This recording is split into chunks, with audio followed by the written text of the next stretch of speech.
Welcome back to the Donkey Vote podcast with Francis. Tobias. And George. These interviews will be focusing on the past careers of politicians before they entered parliament. With a strong intention to our audience that anything is achievable no matter what you studied in university or college.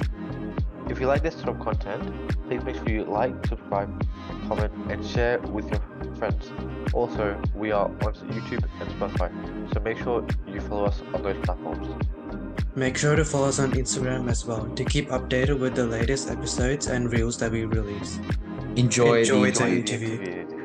Today we are joined by Tshiamo, a Northwest MP for the African National Congress. So Tshiamo, thank you for joining us today. Well, thanks for the invite, and greetings to all your viewers, your listeners in the platform. I think you guys are doing a great job. All right. Yeah, thank you for that. No, thank you for that, Tshiamo. So, just before we get into the podcast, could you give us a little brief description of yourself just before we get into the questions and a little bit more, I guess, about the Northwest Province in general, seeing as a lot of our Australian viewers may not know an entire lot about it? Well, the Northwest Province, it's one of the provinces in South Africa wherein I come from. It's the province that is actually fitting the almost the entire world with platinum. So it's a platinum-rich province. It's also an agriculturally rich province. A lot of agricultural activities happening here. We are one of the three provinces that is actually fitting the entire country in the Southern Africa with maize. For you to have your conflicts and stuff, it's us. Yeah, we have quite a number of. We're not a big province in terms of population, but we're big in character. Mm, I We're can see good people here. You should exactly, get a lot of Australians to come by. exactly. It's a province that is hosting the Sun City. I'm sure you have heard about Sun City. A very big hotel called Sun City with a lot of activities. It's located in our province. And Pilanesberg Game Reserve, the Big Five is here, and it's a very exciting province to come through and visit. Yeah. Exactly. And I know one of the sad things about South Africa is that a lot of South Africans are coming to Australia, and not many Australians are coming to South Africa. So, if it can boost tourism in South Africa as much as possible, that'd be great. Yeah, that will be great. That will be great. The funny part about Australia is that a lot of South Africans who are telling us that our things are not going right here, they're always threatening us about going to Australia. I don't know why is that the case. You get some guys like, hey, you guys you want a redistribution of land. Basically, you want to take our land back. We'll leave everything and run to Australia, then collapse your economy. I don't know why is that. You must tell me what is happening in Australia that makes people to want to run there when they're angry with our political posture here. I see, I see. So I guess in a sense though, sometimes, a lot of South Africans probably, especially I know there's a lot of them in Perth specifically. So I guess a lot of them do like coming out to Australia. I guess the weather's quite similar, that sort of thing. But yeah, it's quite strange that, they do threaten you guys and say, oh, if things don't improve, we'll leave and go to Australia. Yeah, like we know who we expect that from. Um, uh, I think there's a lot of agricultural activities happening in Australia as well, right? Yes, yes, there's massive amounts of our wheat and barley industries are huge, and I think agriculture is basically our second biggest export, behind minerals, Yeah, which is very similar to South Africa. which is similar. So that's the Yeah. thing. The people that are uh, participating in that kind of space, when they are threatened, let me give you an example. What is happening in the country is that the history of our country, of our colonialism, is such that those that had colonized the country uh, have done something that is very strange. We call it colonialism of a special type. in that they've colonized the country, but they have not led it from the remote area. They've led it from within. So they've been within the country, staying here, having taken people's land, having taken people's properties, and so forth. So those few people are the ones who are currently owning 80% of the land in South Africa. Now, Mm, because of the need to reform, the need to redress, and also push a majority of the people into the economic activities, there will be political statements that are made that we need to get the land back, we need to cooperate with one another in this aspect, and so forth. Now, the people who are threatening to be going to Australia are the ones who are actually most of whom are in possession of these assets. And they are saying, should you take these assets, we are the ones that are possessing skills to run the economy of the country, to produce all these good things that the country is surviving by. And then we are going to take our skills to Australia. So that's where the issue of Australia keeps mm, popping from. mm. Yeah. I see, I see. Tiamo. So I think we might as well then get into our questions, Tiamo. So my first question actually to you is, how was your high school and university life? And do you have any memorable moments you'd like to share on the podcast? Well, I'll mostly speak about the high school because the varsity issue is that we've always been doing the non-contact varsity, the online studies. Okay. So So there isn't much experience that yeah. from that. So yeah, at the level of pre-tertiary, which is high school, is that we've always been political. Mm, Uh, if you in my middle school, so the middle school is the some sort of intermediate between the primary and the high yeah. school. Uh, so we did the middle school. So in the middle school, it would be moving from grade 7, grade 8, grade 9.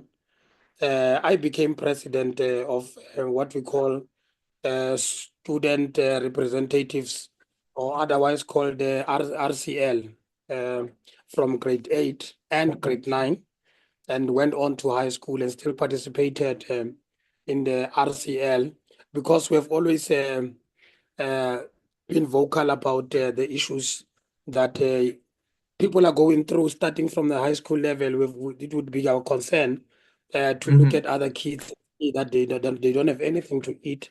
It would be our concern to see other kids not having a proper school uniform to wear at school. So that has always been what characterized our participation in the high school. I'm sure if you would have done your research, you would also know that I am the former Secretary General of the organization called COSAS. So COSAS is a Congress of South African Students. Uh, it's the organization which has produced quite a number of profound political leaders in the country. I mean, uh, to name a few, you would know that Julius Malema was a president of COSAS. Uh, Hmm.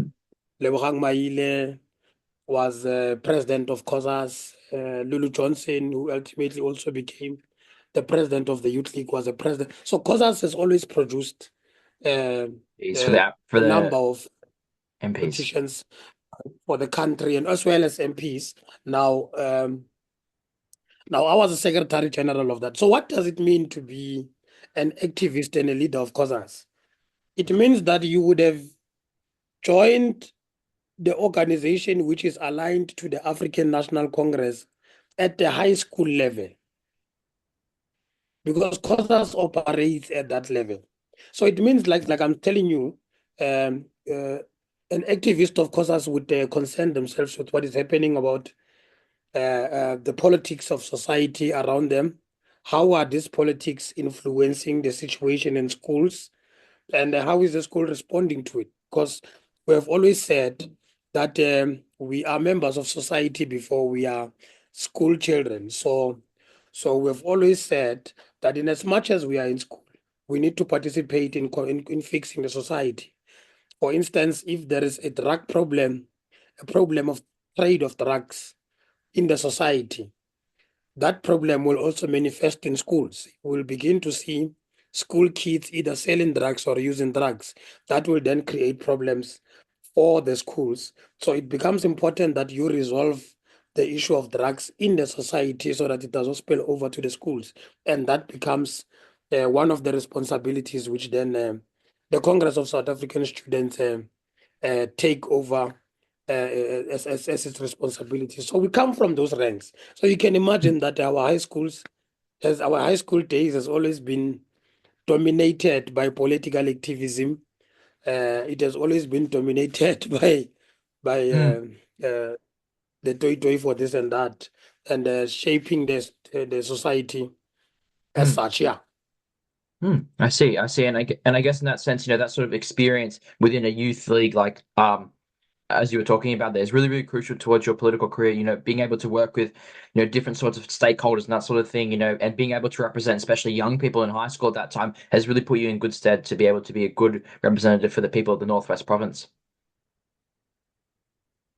Yeah, no, definitely. What it actually means is that you don't you don't depend on Google to tell you what is the living situation of the people. You don't depend on somebody coming to tell you these are your lived experiences. You are with the people. You are part of the people. You are drawn from the situation of the people. It affects you as well. What distinguishes you is that you have chosen to be part of the solution in the situation which the people are confronting. So that is basically what has over time characterized our youth, our student life, and so forth. Yes. I see, I see. So yeah, Tiamo, I think we might as well move on then to our next question for you. So, are you able to talk to us a bit about your career before politics? In between university and entering political life and parliament, and what sort of roles did you conduct in these in that time period? Sorry.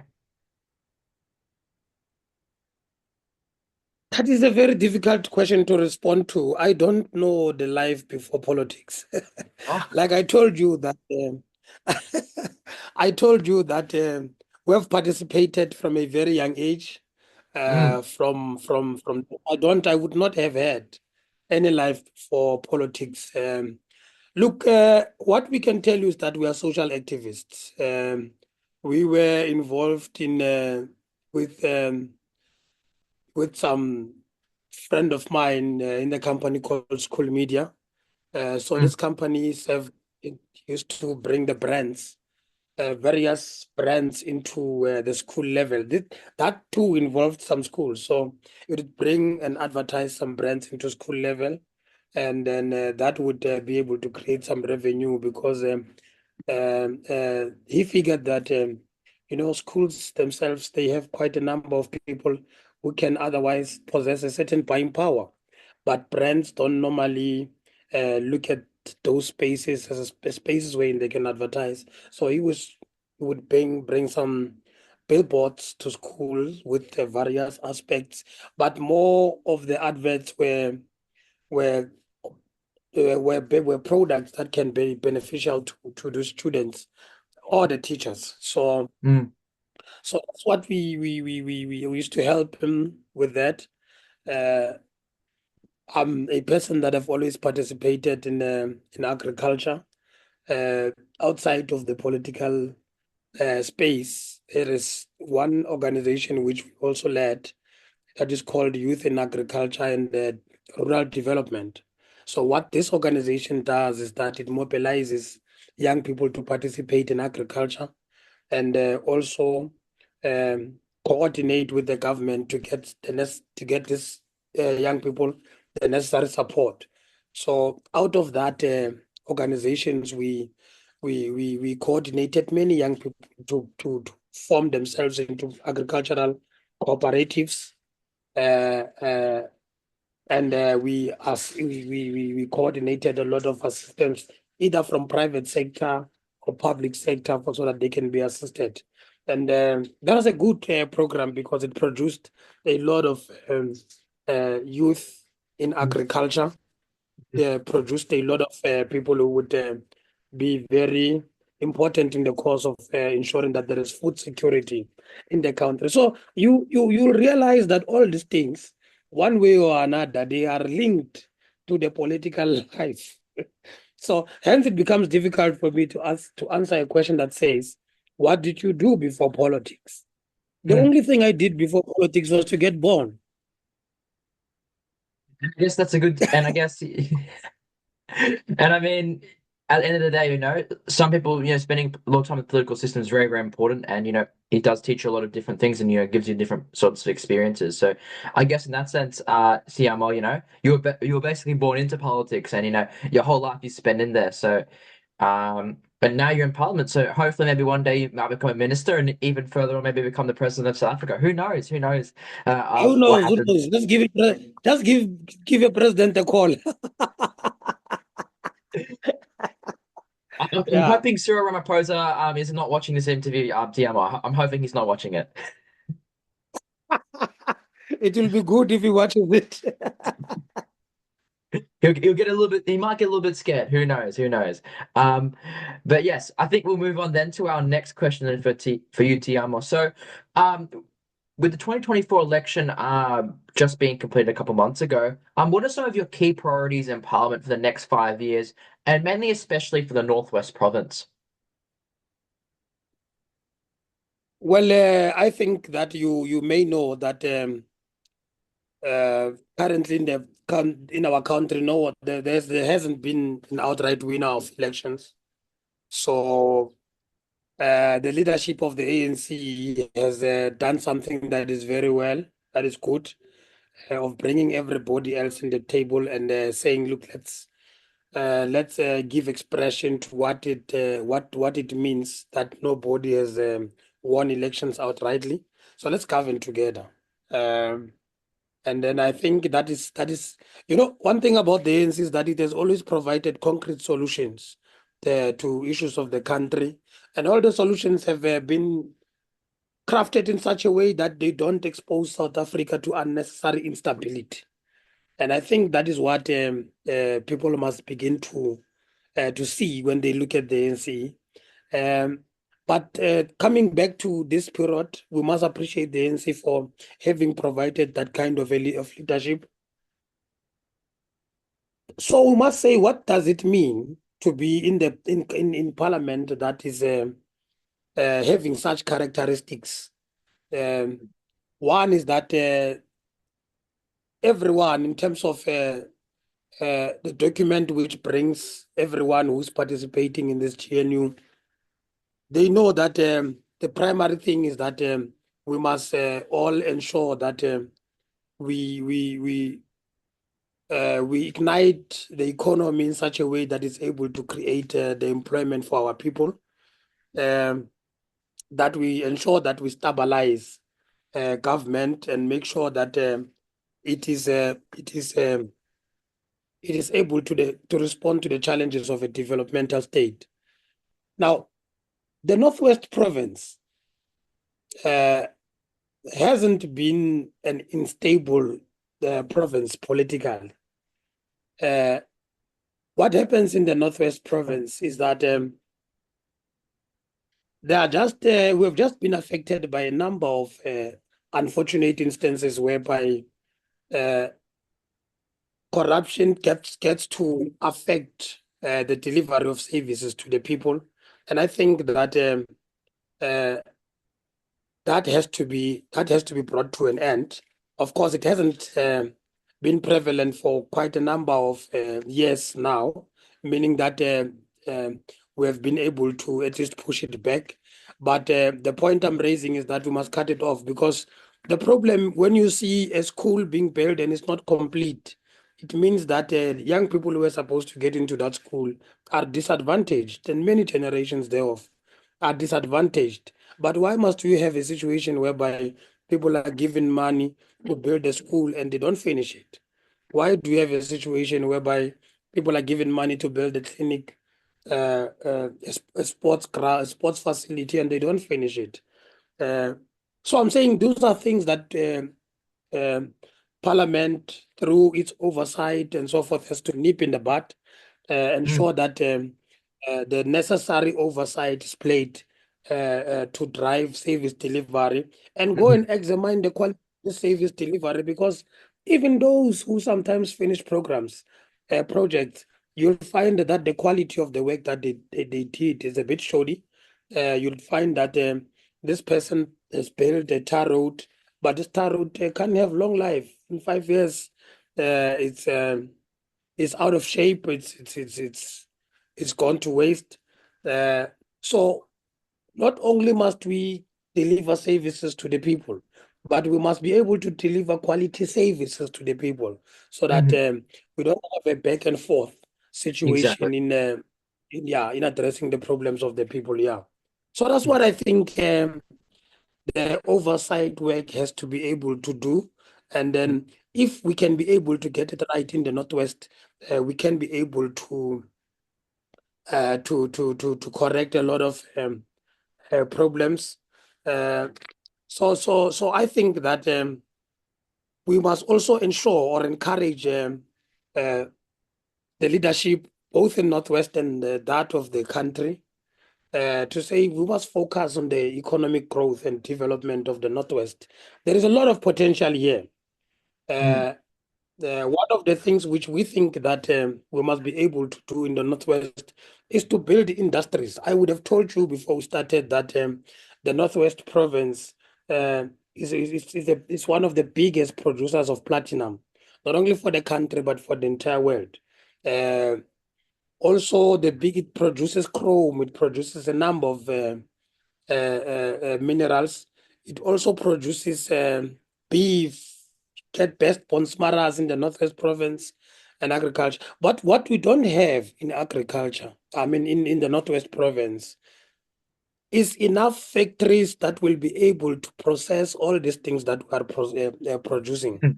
So, as a result of not having enough factories, we end up having more unemployment, because you can't really drive youth employment if you do not build factories wherein young people Exactly. will be able. Now, you end up having huge unemployment, and you end up having a lot of our raw minerals being exported elsewhere, and actually creating employment elsewhere when they could be creating employment here. So, one of the important things which we want to begin to drive quite seriously is to ensure that um, the factories are built in the Northwest Province, and the factories are able uh, to process the raw materials that which we are producing, so that they become products. And in that process, in that value chain, you will then have a number of employment opportunities created for young people in the province. That will cultivate the economy. That will ensure that the province gets firmly in its path in terms of its developmental agenda. Yeah. I agree with that as well, because at the end of the day, South African unemployment for young people is very, very high compared to even Australia. I think it's about 50, 60%. Correct me if I'm wrong there, Tiamo. But so, providing those factors and providing those skilled jobs and labor, especially with the amount of mineral resources that Northwest Province have, is going to be so crucial in providing jobs and economic stability for those young people who might, unfortunately, if they don't have economic stability, might resort to crime and other ways to make money to make a living. Yeah. No, quite correct. I mean, what gives birth to crime is the inability of the country to stimulate its economic activities. I mean, if there is economic activities, who would want to do crime? You Mm, won't even have time to do crime. So, so you the trend is that in environments or in communities where there is lesser and less of economic activities, crime will be on the rise. Uh, Now, to address crime it should not necessarily be, or we must not necessarily depend on police shooting people all over. We must address the socio-economic problems which our people are confronting, and the basic aspect of addressing the weaknesses in the socio-economic space is to ensure that people get employment. Uh, and then that requires bold leadership. Um, that requires bold leadership. It requires leadership that says we can no longer, as a country, afford to take all our minerals out as raw minerals. Mm, We need to process part of our minerals here and sell them, because that will then be able to create employment for young people. I mean, in the Northwest Province, youth unemployment is currently sitting now at 54%. That is huge. mm. That is huge. It's Uh, massive. uh, that's massive.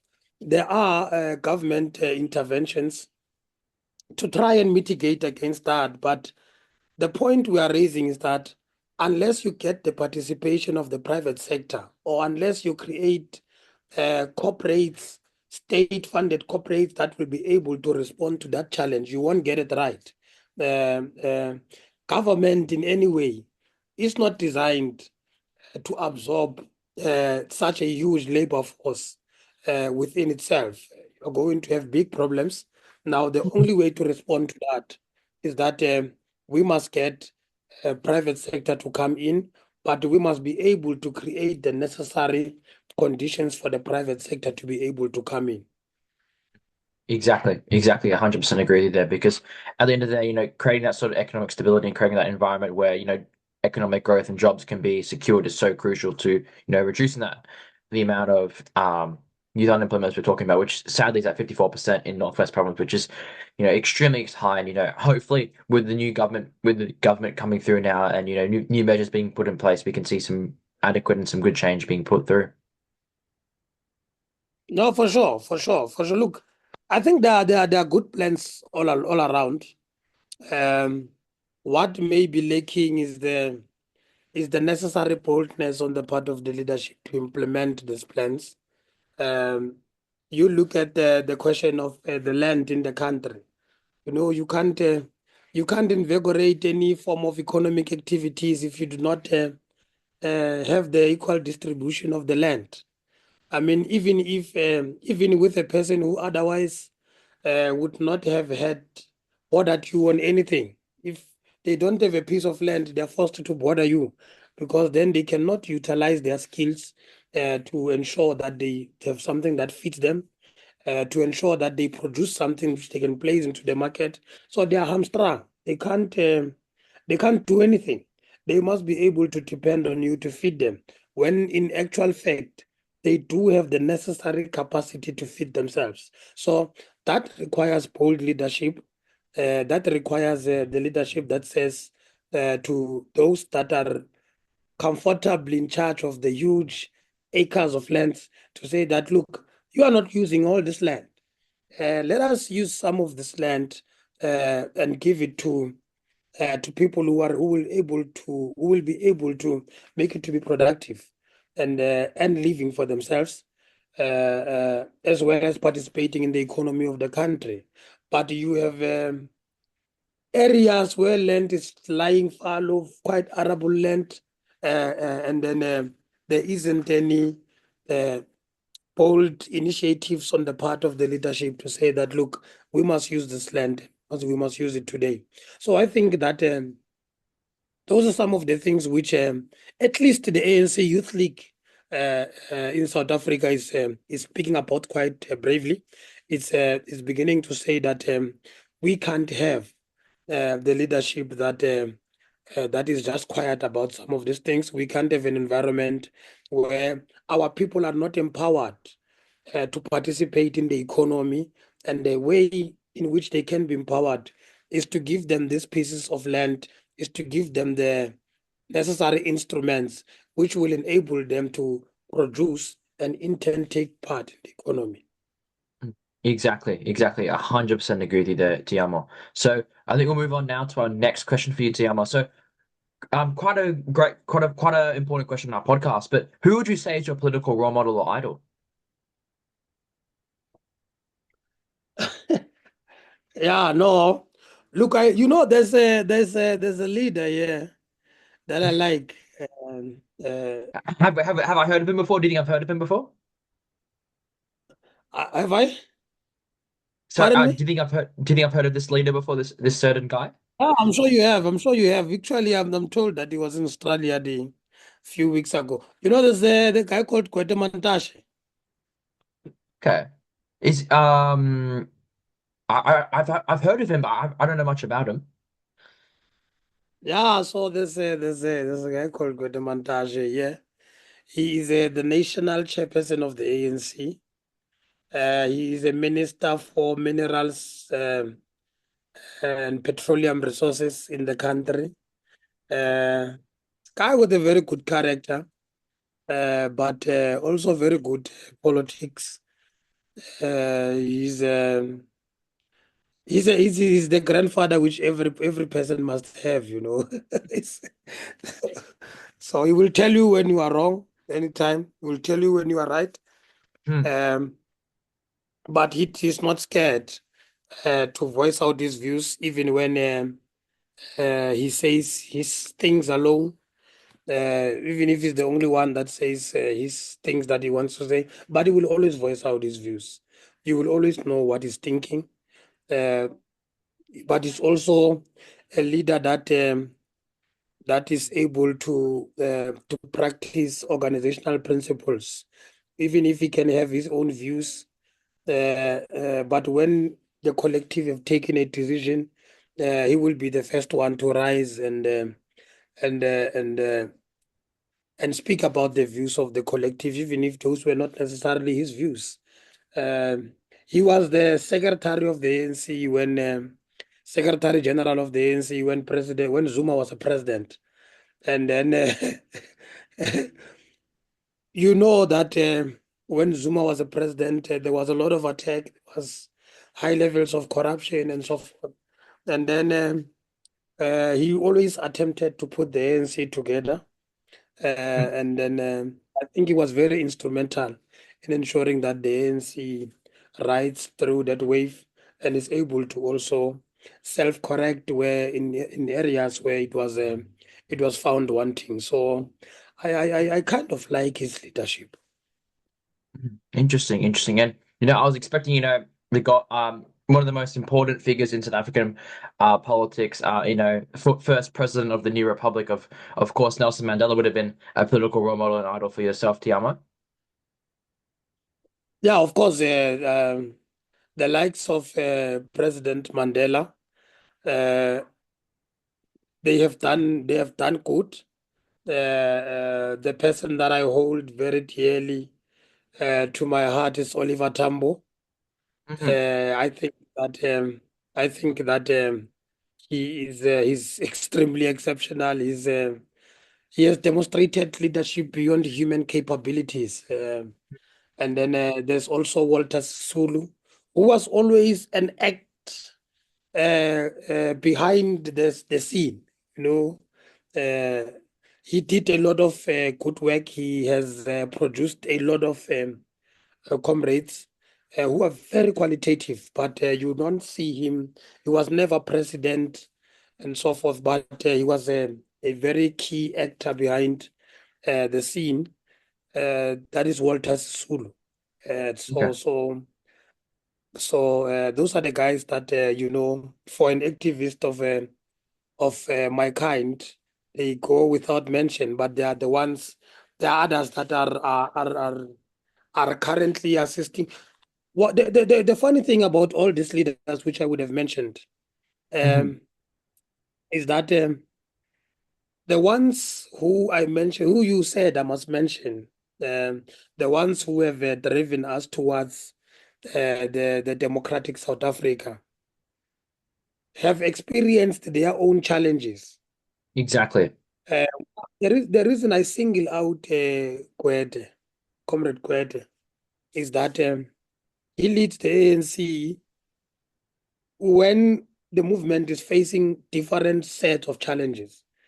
You Mm. find that the enemy is not visibly confrontational with the ANC. The enemy now is within the ranks of the Mm. ANC and manifest itself in in that kind of a way.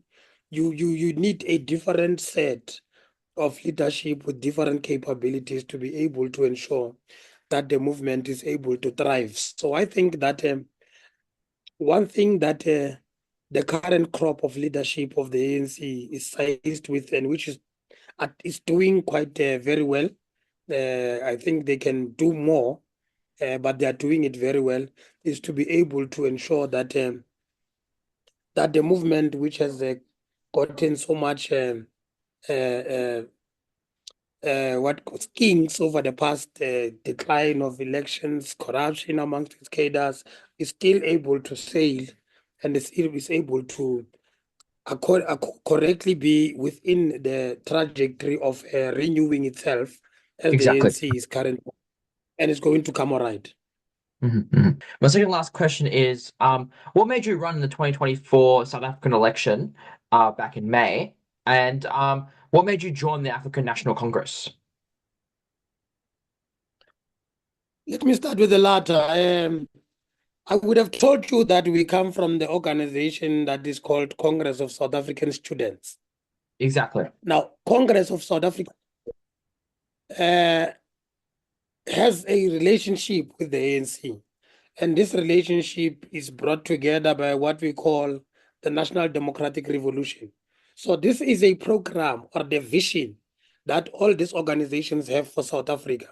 That South Africa must ultimately see itself being non-racial. It must see itself being non-sexist.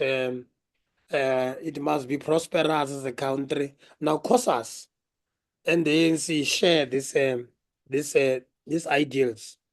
COSAS and the ANC share their appreciation of of a document called the Freedom Charter. Now, that's why others look at COSAS and say that this is a student movement of the ANC. Now, it becomes quite obvious that when you come from COSAS, you go and become an activist of the ANC Youth League and then the Exactly. ANC. So we are not the kind of crop who people came to and said that, can you join the ANC? We knew that joining the ANC is our responsibility, it's our obligation when you come from COSAS. Now, that's how we really joined the ANC. I see. So you can be able to trace our participation within the ANC from those high school days, because um, what would have characterized the activities of COSAS was to live up to the vision which is espoused by the Freedom Charter, by through the by what we call the National Democratic Revolution. So these are all ANC programs. We say the ANC is a leader of the mass democratic movements, and COSAS is part of the mass democratic movements. So we have always, having went through COSAS, also introduced us quite decisively to the ANC. Now, in South Africa, you don't just take a decision, at least in the ANC. You don't just take a decision that I'm going to run for public office. Mm. Actually, if there is one thing that is discouraged, it's a leader who looks at himself and determines that I'm ready to go for public office. I've served in various levels of the organization for a very long time. But it's for the very first time that I find myself in public office. It's because what we believe is that the people who you are able, who you should serve, are the ones who must be able to affirm that you are ready to serve them. So it can't be you that says that now I'm running for office in 2024 elections. No. The very same process that I would have told you has happened. Wherein the branches of the ANC are given space to nominate.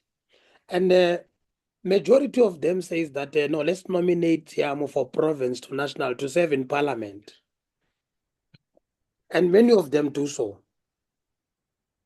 And when they've done so, the ANC also invokes its checks and balances systems. When it interviews you, it expect you to have written 4 modules within its political education curriculum, uh, just so that it's able to affirm your readiness, which will support this nomination by the branches. And then that's what you do. You only accept. Your role is just to accept that, yeah, indeed, I am available to serve you in that space. So that's how it happens in the ANC. It's unlike independent individuals who stand available for office, who then say that, no, I am available. And then you say to the people, no, choose me, choose me. It doesn't happen in the ANC. Actually, there is nothing that is as dangerous in society like a person who just tells people that he's available.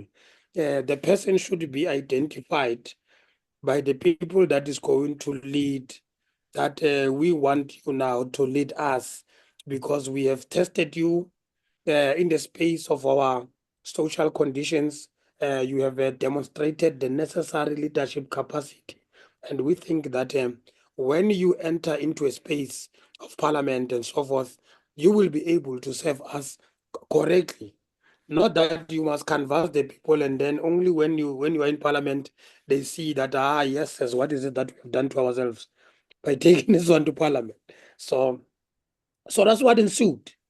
So basically, I'm responding to a question of saying, when did we take it? When did I take a decision to stand available? No, I didn't take a decision.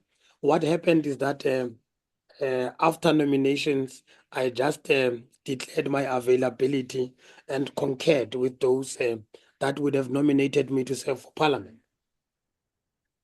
It's a good process there, as you said, independents who might run, they might not be ready, they might not be suitable for public office. So, being able to have that decision making within the party is really crucial to be able to pick the right candidates who can then therefore run and represent the people as best as possible. So, I might as well move on to the final question then for you, Tiamo. So, finally, what's one piece of advice you'd give to students in 2024, especially those who are starting university or high school? Look, students make a greater impact when they are organized, when they are united, when they speak in one voice. But the voice which they must be able to speak to, uh, it must be a voice that seek to bring solutions to problems which the country faces. It means that it can be dangerous. It can also be good. If it's a voice that is devoid of progress, that is not taken into consideration, what is the qualitative direction which the country has to take, is going to be a very dangerous voice. But if it's a voice that comes together and say that um, those who came before us left the reins here, and for the country to move forward, we must be able to do this. We must be able to equip ourselves, be qualitative individuals, be critical thinkers in terms of how we apply ourselves to problems of society. We can be able to take this train even a bit further. So Exactly. when you have done that, those people who think alike and think in that way, in that manner, if they come together, we can have a very good society that is led by young people from the front. And then we would encourage students to be able to venture into that kind of thinking, uh, that they must leave all these things that are creating them mental problems, the drugs and so forth. Those things obviously are not taking us anywhere. They must strive at all times to be good activists of social change in our country and beyond in the world. Exactly. 100% agree with you there, Tiamo. 100% agree. At the end of the day, being an activist and really trying to push that sort of change from a student level is really, really important because sometimes, young people can be left behind. So being able to push for that change and being able to fight for it as a united front is really, really crucial. So I 100% agree with you there, Tiamo. So those are all our questions again. Tiamo, I do really appreciate you coming on the podcast for over an hour and speaking to us a bit about your career before politics within the student union, within the student activism route, your time in Parliament so far, and some advice you give to students in 2024, especially those starting university or high school. So from the Donkey Vote podcast team and all our viewers, thank you again for coming on, and thank you again for being the second African National Congress member to come on the podcast. So you're creating history here, Tiamo. So thank you again, and we do really appreciate you coming on and spending some time with us.